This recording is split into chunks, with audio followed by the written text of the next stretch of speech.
Hello, this is an interview with Keith Wood, author of One Day in May and The Day of the Spider.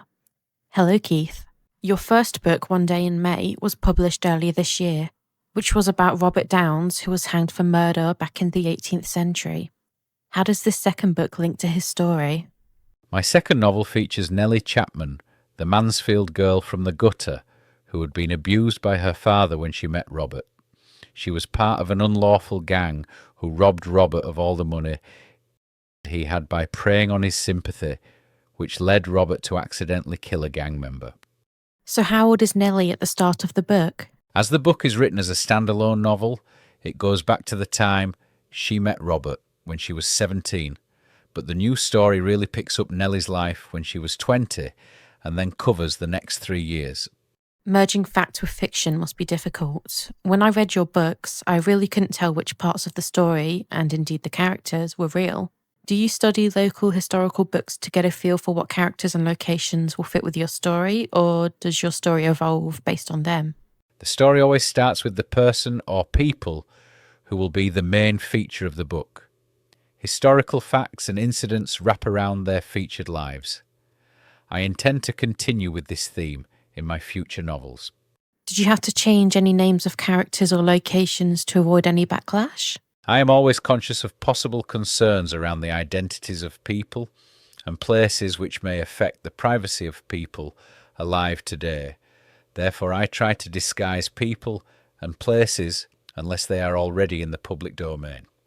What are your plans for Book 3 and more? Book 3 is based more strongly on the true historical time when the Jacobites briefly visited Derby. It features the lives of two double spies working primarily for different sides. It also briefly ties back into the first novel. I hope this to be published in December.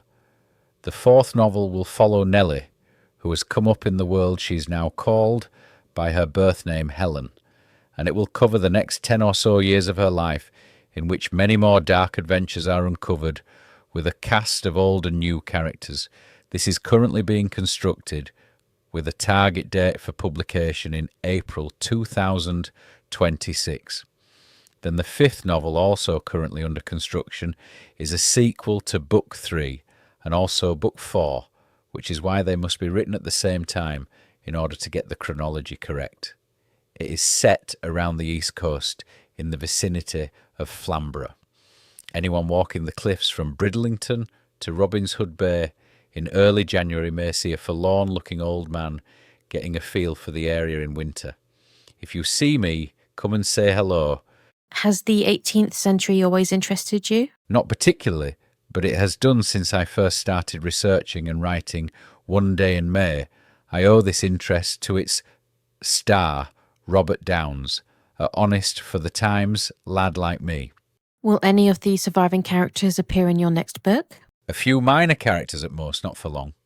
So, as your stories develop with other books, do you think you will find yourself straying into the 19th century, or will you stay in the 18th? Should I live long enough, I am sure I'll move on to the exciting times when travel was revolutionised with the coming of the canals and railways. So I will probably come back to the industrialised South Yorkshire and Derbyshire. Do you have a favourite character within your stories? All my main characters are favourites, but little Tommy, who you will meet in The Day of the Spider out at the end of October, has a special place in my heart, as the way he talks was me at his age. What is the one piece of advice you would give to new writers? Take little notice of those who tell you how to write. Creativity, in my opinion, is about individuality. Do your own thing.